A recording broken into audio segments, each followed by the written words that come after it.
Inability.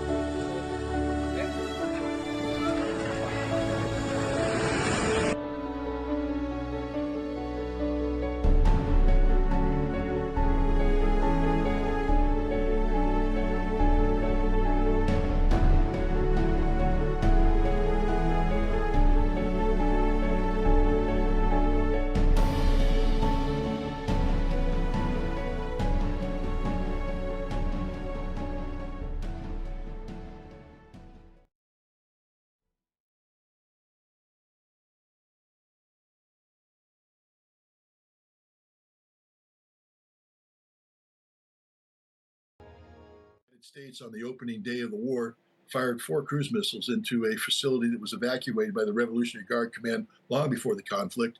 One of these missiles struck a school. The fourth missile, 3 missiles, 2 missiles struck empty warehouses, 1 struck a school. The 4th missile was loitering over the site, collecting data, sending it back for battle damage assessment. The 2 warehouses were empty, no secondary explosions. But the 3rd site that they struck, they noticed an accumulation of human beings, people running to the site. And so they ordered the 4th missile to strike. The 4th missile went up, came down, and hit. The missile is designed to penetrate with a bunker-busting capability, but there's an additional factor to this missile.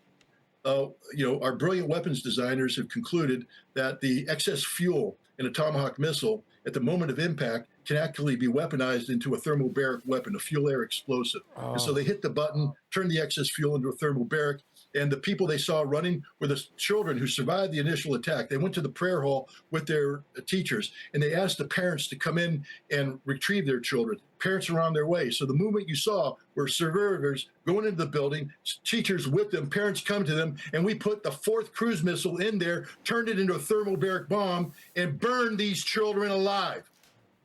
That's this war in a nutshell. Yeah. We don't know what we're doing. We don't know what we're targeting. And all we're doing is murdering people. And you know why this happened? Because Pete Hegseth canceled a Department of Defense directive that required a civilian mitigation team to go over each target to make sure that we weren't striking the wrong targets. He called that woke. He called that ineffective. He wanted to be the most lethal fighting force in the world. Kill, kill, kill. Well, Pete, you killed them. 170 of them, children. You're a murderer. You're a war criminal. And so is Donald Trump, and so is every American who supports this war, because this war is an illegal war of aggression. We aren't obeying the laws of war, and we're simply slaughtering innocent people to appease a bunch of neoconservatives who have an outdated concept of what the world should look like and who have completely subordinated the interests of the United States to the state of Israel. And I apologize for losing my temper.